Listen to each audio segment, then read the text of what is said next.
del club y me ando sin rodeos. Se cierran círculos para obtener trofeos. Versión de culpable, me señalan con el dedo. Convierto las piezas de la calle en salas de museo. Se siente solitario como Bobby Vinton. Utilicé la... Hola gente, aquí Duers. Hoy tenemos el placer de poder estar con Lex Loto. Para nosotros un puto orgullo de empezar a entrevistar en el podcast, entrevistas, lo que sea esto, que todavía es el primer capítulo y no sabemos lo que va a ser. Y también con Álvaro. Y también con Álvaro. Y nada, bueno, vamos a empezar la charla. Si quieres decir algo. Nada, el placer es mío y mucho mayor estando compartiendo el momento con una de mis piezas clave y un pilar fundamental en lo que es nuestro colectivo For The Symbols, que se lo fue la visión con la cámara. Así que nada, darle caña y a ver cómo sale esto y hablar un poquito de muchas cosas, ¿no? Y ahora, si queréis, podéis presentaros vosotros dos. Y bueno, pues mi nombre real es Alejandro García, mi AKJ es Lex Loto, aunque ha pasado por mucho AKJ, porque al final, pues bueno, uno va cambiando y va buscando el nombre que mejor se le ajuste. Y nada, soy miembro de un colectivo aquí en Murcia que hacemos música en general, con dotes de rap, R&B y demás, que se llama For The Symbols y poco más, la verdad.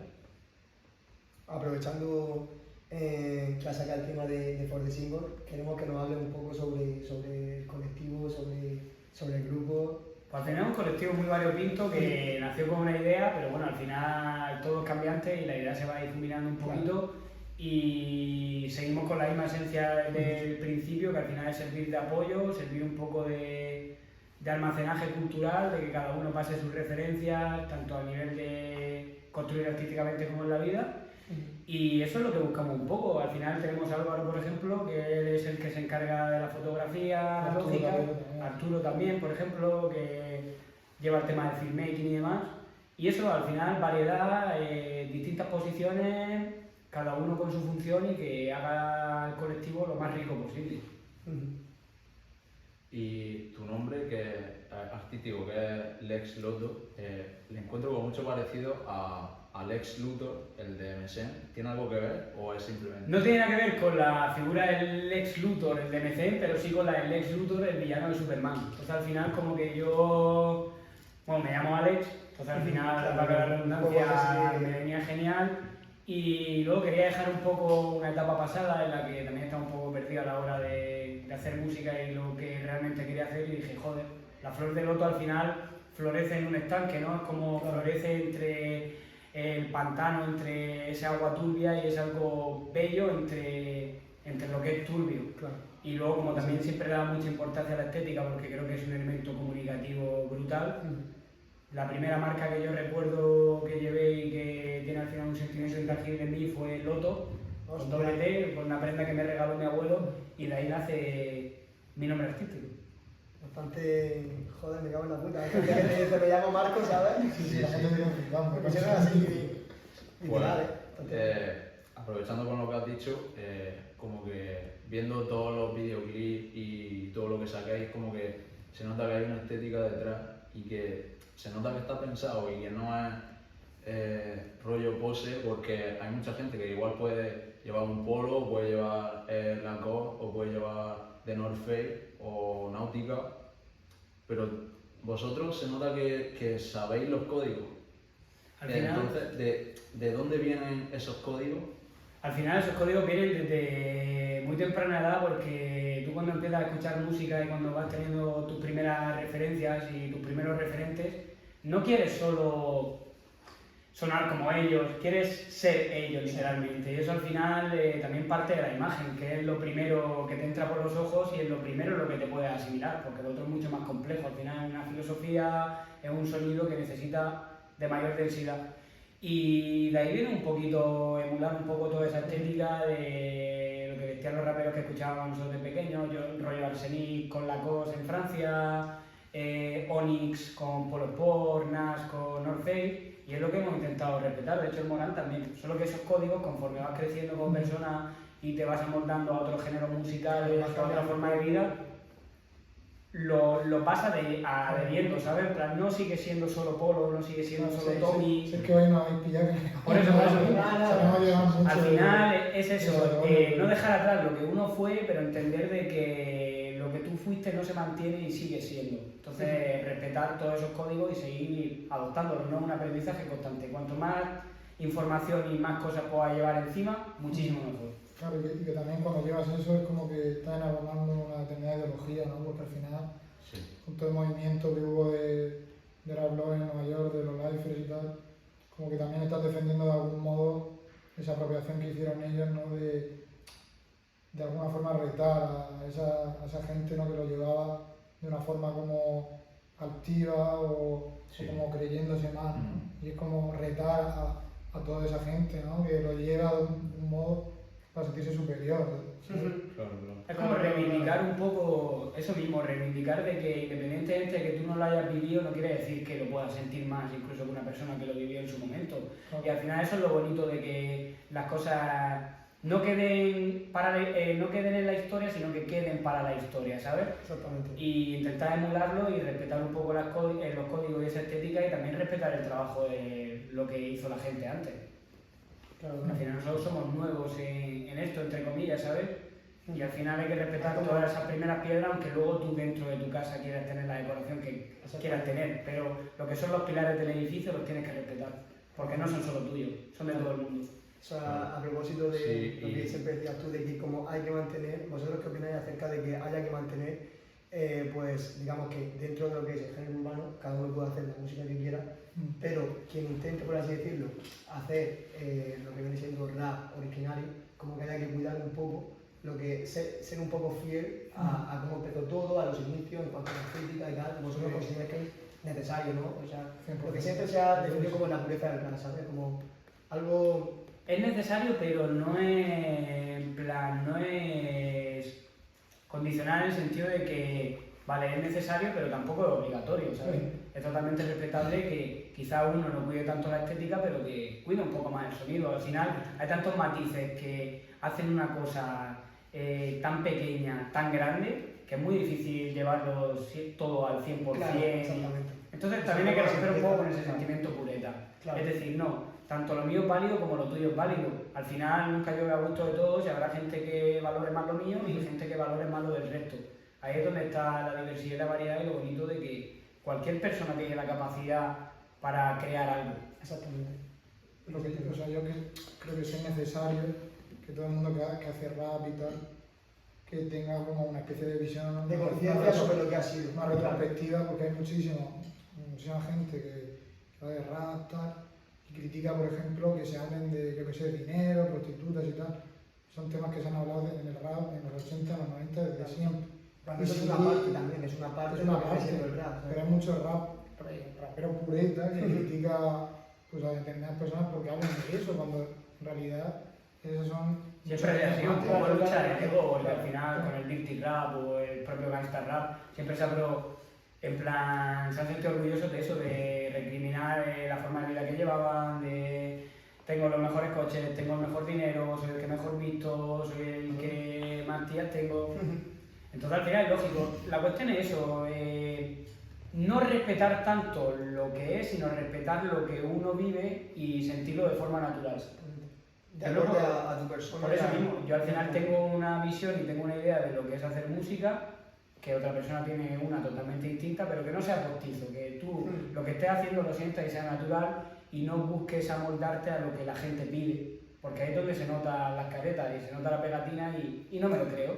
Entonces prefiero creérmelo aunque luego no me guste, pero si me lo creo, adelante, disfruta haciendo y creando, si para eso está la vida, ¿no? En proyectar lo que uno siente y cómo uno concibe la vida.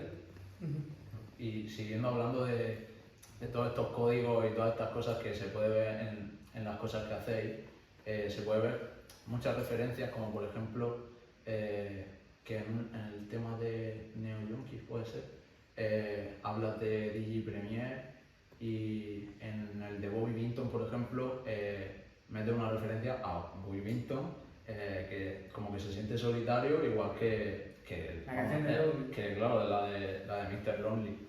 Y hay otra referencia que a mí fue la que más me impresionó, que fue en este último tema que ha sacado, que era una colaboración, hay un frame que enfocáis una camiseta de deporte Elite Blue. Que para mí es como, hay que ser o muy enfermo o ser de Madrid o haber conocido como esa movida, porque al final el Igloo, para la gente que no lo sepa, es una tienda de deportes de Madrid que en los 90 pues como que estaba en lo más alto, porque todo el mundo de la movida del rap y todo el mundo como de la calle, que se dice ahora, tenía que llevar un puto Pedro Gómez, que era como el North Face ahora, pero de la época. Y entonces todo el mundo quería un puto Pedro Gómez y todos los que querían ser como los más chulos llevaban un Pedro Gómez. Entonces, el hecho de meter esa referencia, que es que ni siquiera lo nombráis un segundo, pero es como, si tú lo sabes, dices, joder, este tío cómo la ha metido. Al final es lo que hemos hablado de los códigos, de que, mira, los Pedro Gómez, por ejemplo, lo llevan mucho la movida del bacalao, al final y demás, o como las TN, las Night Tiburón y demás. Y nosotros en Madrid, en plan, es como que hemos profundizado también en la música electrónica, en el electro, en el dark techno y toda la movida. Y es como que también hemos llevado un poco esa estética, es decir, hemos adoptado de que ya no tenemos solo el discurso rapper a nivel estético, sino que, joder, somos muchas más cosas. Es decir, tienes que ser melómano, no tienes que ser... Si yo no puedo dedicarme toda mi vida a pescar solo merluzas, porque si en un momento ya no quedan merluzas, ¿qué pesco? Pues exactamente igual, no tienes que ser solo rapper, tienes que ser músico, no tienes que ser solo un merluzo, tienes que ser pescadero. Entonces al final es donde está la cuestión de ir adoptando esos códigos que forman parte de tu vida, que no sean postizos, es decir, pues yo qué sé, yo estoy viendo esto ahora, pues lo quiero contar y lo quiero reflejar. Sutilmente o a saco, pero que quede ahí constancia de eso. Y al meter eso, como da esta referencia y estos códigos, hay mucha gente que igual tiene esa información, pero prefiere no meterla en su música por miedo a que parezca como muy compleja o claro, que no sea como... difícil de identificar. Claro, que no sea como cerca de la, ya no radio fórmula, pero algo parecido. Entonces, a ti es como, ¿te da igual eso o esperas que simplemente se acerque a ti como a tu tribu de gente que entiende esas cosas? Yo al final no lo hago esperando nada a cambio, porque es que al final nadie te garantiza un éxito ni nadie te garantiza una comprensión total de tu trabajo. Lo bonito del arte es que, independientemente de que yo lo cree con una idea, luego es interpretativo por parte del público. Como quien mira un cuadro de Dalí. Él tendría su idea principal, pero luego la interpretación de lo que a mí me hace sentir ese cuadro puede ser totalmente distinto y yo genero mi verdad, ¿no? Entonces al final es lo que yo busco. Sí, yo añado muchas referencias y toda mi música son muchas referencias, pero es mi forma de crear, es lo que me gusta y a mí muchas veces no me sale ser tan explícito y contar las cosas tal cual. Y prefiero ser sutil también en lo que cuento. Porque al final en el arte uno se desnuda, pero quizá uno no quiere desnudarse completamente. Exactamente. Sí. Vale, pues cambiando un poquito de tercio, me gustaría preguntarte, tanto a mí como a la gente que nos esté escuchando y viendo, que sean escritores y escriban y tal, ¿cómo es tu proceso creativo? Es decir, tú tienes un producto propio, escribes y después la coplas la base, escribes sobre la base, coges la base de YouTube. Coméntame un poco cómo es, porque eso es algo que yo creo que a todo el mundo le llama la atención, pero muy pocas veces se habla de ello en la Pues yo al principio creo que empecé como todo el mundo, ¿no? Robando bases de YouTube, no pagando la licencia, porque al final, joder, hostia, son caras, mucho dinero, mucha inversión y sobre todo cuando eres joven que no tienes un colchón ni nada que te respalde detrás, pues tirar la sucia, pero pues ya está, pero porque también sabes que tampoco te va a dar mucho a cambio ni que vas a tener luego movida de productores, que luego lo mismo te la encuentras y te pasa, ¿sabes? Que todo puede pasar. Y ahora sí tengo productores, de hecho tengo un productor ahí en Madrid que está produciendo al Juni Giuliani y demás, que se llama El Low, y lo conocí porque le robé una base. Hostia. Para que tú veas, tío, yo le robé una base y me habló y me dijo que... y esto colega mío, ¿sabes? Y me moló mucho la movida que hacía y bueno, y al final pues estando yo en Madrid pues he ido conociendo a más gente, sobre todo cuando he sido más constante con la música pues me llegaban productores de que querían trabajar conmigo. Entonces ahora mismo sí que cuento con productores y luego a la hora de escribir pues depende. A veces que escribo sobre el beat, otras veces que voy por la calle y se me ocurre cualquier cosa la escribo, pero la cuestión es luego amoldarlo todo y que eso quede bien, que quede bien estructurado dentro del beat. Vale, ya a propósito que has nombrado Madrid, porque estamos viendo que estás, de hecho, creo que dentro de 2 o 3 días te vas para allá, ¿no? Al final creo que me voy a quedar aquí, tío. Al final te vas a En quedar. plan, por lo menos hasta la fiesta, porque claro, pincha la semana que viene un colega mío y luego la semana que viene, Semana Santa y las fiestas de primavera para que me voy a subir para 5 días. Mejor Murcia que Madrid, ya lo decimos. Según para qué cosa. Según para qué cosa. Según para qué cosa. Para descansar, mejor Murcia, la verdad. Te queremos preguntar acerca de si ves mucha diferencia en cuanto a oportunidades en Madrid, evidentemente a lo que os dedicáis y tal, con respecto a Murcia. Es decir, ¿creéis que es más fácil dar a conocer tu proyecto, tu trabajo musical en una ciudad como Madrid que Murcia? Ahora sí está lejos de esto que... Esa es la idea que yo creía. De hecho, todo el mundo cuando vive en una ciudad más pequeña, más limitada, entre comillas, se cree que las grandes ciudades son como el sitio de oportunidades, ¿no? Como Big City of Dreams.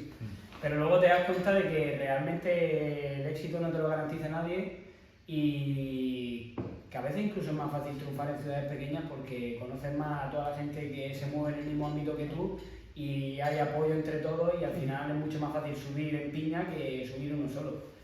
Entonces Madrid sí que es verdad que hay mucha más variedad de oportunidades, de gente que habla el mismo idioma que yo, por decirlo de alguna forma, pero luego las oportunidades no te las garantiza nadie y pueden ser las mismas que aquí en Murcia. Claro. Y ahora, ya pasando como al presente, ¿estás trabajando en algo relacionado con la música o la tienes más apartada o cómo llevas? Pues la tenía un poco aparcada por eso mismo, porque al final estaba más de fiesta que otras cosas, entonces estaba más de oyente que de creador. Pero entiendo que también a veces es necesario, ¿sabes? No siempre puede estar creando, porque es como un productor que lleva 8 horas produciendo el mismo tema. Al final los pequeños matices que hacen que un tema sea mejor o peor se te escapan.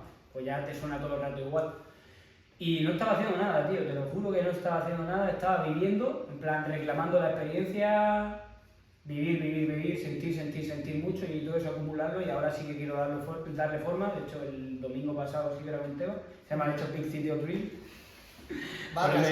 Ya referente también a Capone y Noriega, el tema de LA. Y quiero hacer un disco ahora, quiero hacer un disco que sea en plan con 2 caras muy marcadas, una cara que va a ser lo que llevo haciendo siempre, ¿no? En plan un poco toda esta estética, código, sonido y otra cara más experimental porque al final, por eso mismo, de juntarme mucho con la música electrónica y entender que muchas veces el sonido puede transmitir más que la palabra, a mí me rompió toda la estructura que tenía yo concebida a la hora de hacer música y es como, joder, hay que darle importancia también a lo que hay detrás, que es el escenario que genera, que es lo que es la instrumental, el beat, todas esas percusiones, y eso hay que mimarlo también, no tanto mensaje, y quiero jugar con eso, al final mi evolución como, no tanto a nivel profesional, sino como persona, Y como letrista también, ¿no? También, claro. Sigo cuidando mi letra, pero sin descuidar Exactamente. cómo soy yo. Y experimentar un poco, plantear también recuperar sonidos de los 80, rollo África Bambata, meterle así mucho electro, música electrónica europea, rollo Kraftwerk, Giorgio Moroder, todo eso, jugar con los matices del sonido que al final es lo más primitivo y lo que más nos acerca a nuestra esencia como humano, ¿no? Los golpes, los ruidos, las onomatopeyas y no tanto el lenguaje. Vale, pues esta pregunta va a ser una pregunta muy corta y muy breve, porque ya hemos estado hablando antes. ¿Cómo ves de cara a si planteas volver al mundo de la pantalla, porque sabemos que tuviste un pasado, bueno, estamos hablando como si fuera, ¿sabes? El holocausto, ¿sabes? ¿Cómo ves el mundo de la pantalla en cuanto a cómo puede, digamos, la gente... ¿Cómo le puede llegar tu música? Si crees que a través del mundo de la pantalla puede ser una buena idea, si no puede ser una buena idea, si te pueden encasillar, si... Yo prefiero que no. Primeramente, yo me dediqué mucho al mundo de la pantalla, no tanto porque no me gustara la pantalla, porque a mí me gusta improvisar y de hecho me ha supuesto un super hábito a la hora de escribir, porque al final todo eso te da agilidad mental y es mucho más fácil a la hora de escribir. Pero a mí no me gustó el ambiente que se construyó alrededor de la pantalla, el público que iba, por eso mismo, porque al final yo tenía un entendimiento de lo que era la cultura y no lo veía ahí reflejado. Veía mucha gente que estaba por el mero hecho de que se posicionó la pantalla en el círculo mediático y de que era la moda y demás, pero a mí ya no me llenaba. Yo al final tampoco lo veo, no sé, no me complementa, no me llena, tampoco quiero ser reconocido en eso y prefiero estar lo más desligado posible. Entonces, pues bueno, que luego mi música da los frutos, no voy a decir a ninguna persona que le guste la batalla que no la escuche, ni mucho menos, claro que no. Pero yo no me veo ahí dentro. No. Esta pregunta ya cerrada. Y ahora vamos un poco, te hemos preguntado por el presente, por el futuro y las cosas como que tienes planeadas.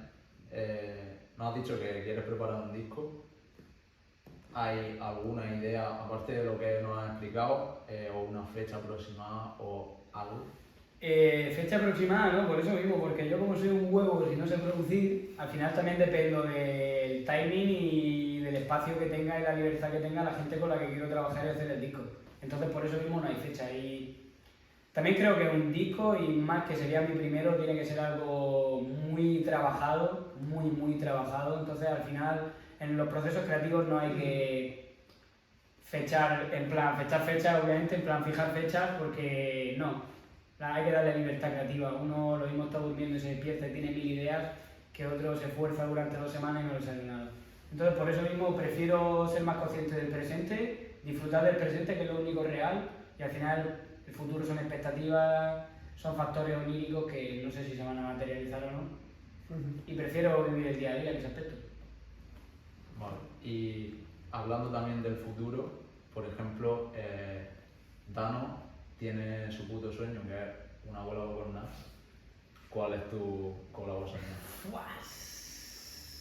Pues te diría Nas también, pero no te lo voy a decir. De hecho lo llevo tatuado y todo, mi perro se llama Nas, pues es uno de los raperos que más me ha influenciado, junto a Biggie. A Biggie, obviamente, como no me hago una colabo con un holograma, o sea que hay dos tapes rollo Nas, no me la puedo hacer.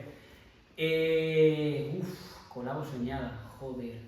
Pues nunca le había dado vueltas, la verdad,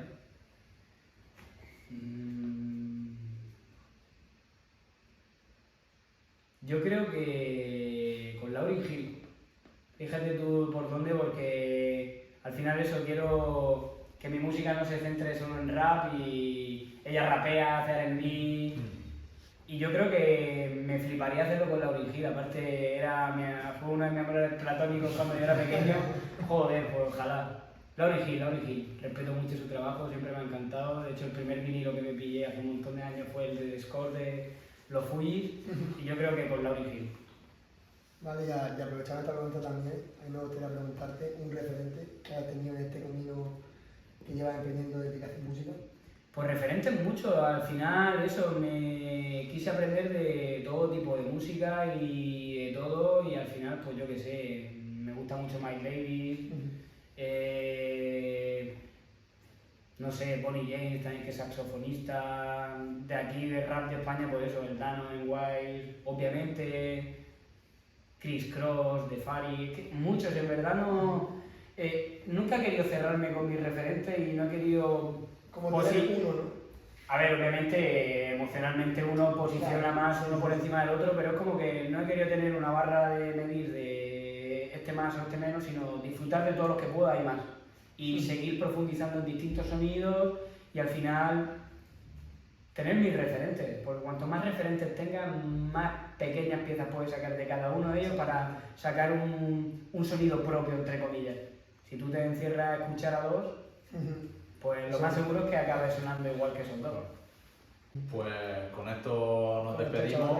Gracias a Uxin y a La Vidente, que nos han dejado el sitio aquí. Si necesitáis páginas web, programaciones, producciones, de todo, videoclips, si queréis una puta película, un corto, lo que sea, a La Vidente o a Uxin. Así que por ahí está Pablo. Chavales, si queréis decir alguna cosa a la gente que nos esté viendo. Pues nada, pues me parece un placer y por eso mismo de darle cabida al trabajo que yo hago, que a veces se necesita también este apoyo externo, ¿no? Para seguir motivado y seguir haciendo cosas.